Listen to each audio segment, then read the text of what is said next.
Hi everyone, welcome to my channel. ತಮ್ಮೆಲ್ಲರಿಗೂ ನಮ್ಮ ಚಾನಲ್ಗೆ ಸ್ವಾಗತ ಕೋರುತ್ತಾ ಇವತ್ತಿನ ವಿಡಿಯೋದಲ್ಲಿ 2025ನೇ ಸಾಲಿನ ನವೋದಯ ಪ್ರವೇಶ ಪರೀಕ್ಷೆಗೆ ಸಿದ್ಧತೆ ನಡೆಸುತ್ತಿರುವಂತಹ ವಿದ್ಯಾರ್ಥಿಗಳಿಗೋಸ್ಕರ ಇದು 2024-25ರಲ್ಲಿ ನಡೆದಂತಹ ನವೋದಯ ಎಕ್ಸಾಮ್ನ ಪ್ರಶ್ನೆ ಪತ್ರಿಕೆ, ಅದರಲ್ಲೂ ಕೂಡ ಮೆಂಟಲ್ ಎಬಿಲಿಟಿಗೆ ಸಂಬಂಧಪಟ್ಟಂತಹ ಪ್ರಶ್ನೆ ಉತ್ತರಗಳನ್ನು ಯಾವ ರೀತಿ ಸಾಲ್ವ್ ಮಾಡಬೇಕು ಅನ್ನೋದನ್ನು ತಮಗೆ ಇವತ್ತು ತಿಳಿಸ್ಕೊಡ್ತಾ ಹೋಗ್ತೀನಿ. ಇಲ್ಲಿ ಮೊದಲನೇದಾಗಿ ಭಾಗ 1ಕ್ಕೆ ಸಂಬಂಧಪಟ್ಟಂತೆ ಇಲ್ಲಿ ಮಾದರಿ 1 ಯಾವ ರೀತಿ ಇರ್ತಾವೆ ಅಂದರೆ 4 ಸಮಸ್ಯೆ ಚಿತ್ರಗಳನ್ನು ಕೊಡಲಾಗಿರುತ್ತೆ. 3 ಸಮಸ್ಯೆ ಚಿತ್ರಗಳು ಒಂದಕ್ಕೊಂದು ಇಲ್ಲಿ ಸಹ ಸಂಬಂಧ ಹೊಂದಿರ್ತಾವೆ, ಒಂದು ರೀತಿಯಲ್ಲಿ ಸಮಾನವಾಗಿರ್ತಾವೆ.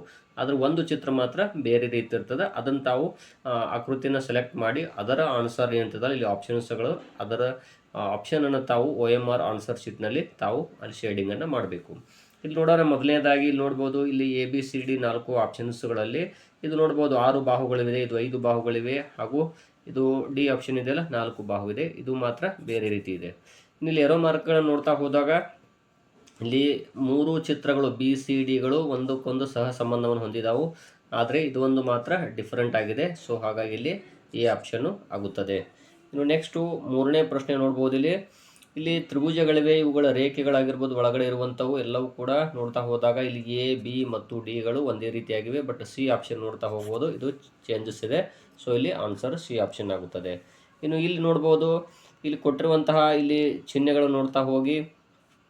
ನೋಡ್ತಾ ಹೋದಾಗ ಇಲ್ಲಿ ಡಿ ಆಪ್ಷನ್ ಆಗಿರ್ಬೋದು, ಸಿ ಆಗಿರ್ಬೋದು ಮತ್ತು ಇಲ್ಲಿ ಬಿ ಕೂಡ ಎಲ್ಲವೂ ಸೇಮ್ ಆಗಿವೆ, ಸ್ವಲ್ಪ ಕೂಡ ವ್ಯತ್ಯಾಸ ಇಲ್ಲದ ಹಾಗೆ ಇಲ್ಲಿ ನೋಡ್ತಾ ಹೋದಾಗ ಇದು ಡಿಫ್ರೆಂಟ್ ಆಗ್ತದೆ ನೋಡ್ಬೋದು. ಹಾಗಾಗಿ ಇಲ್ಲಿ ಎ ಆಪ್ಷನ್ ಆಗುತ್ತದೆ.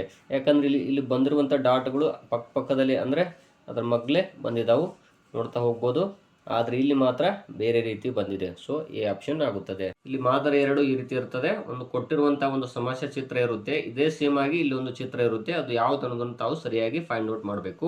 ಇಲ್ಲಿ ನೋಡ್ಬೋದು, ಇಲ್ಲೊಂದು ಸಮಸ್ಯೆ ಚಿತ್ರ ಕೊಡಲಾಗಿದೆ, ಇದೇ ರೀತಿ ಯಾವುದಿದೆ ನೋಡ್ತಾ ಹೋಗೋಣ. ಇಲ್ಲಿ ಮೊದಲಿಗೆ ಎ ಇಲ್ಲ, ನೆಕ್ಸ್ಟು ಬಿ ಕೂಡ ಇಲ್ಲ, ಇನ್ನು ಸಿ ಇಲ್ಲ, ಮತ್ತು ಡಿ ಕರೆಕ್ಟ್ ಆಗಿದೆ ನೋಡಿ. ಹಾಗಾಗಿ ಡಿ ಆಪ್ಷನ್ ಆಗುತ್ತದೆ.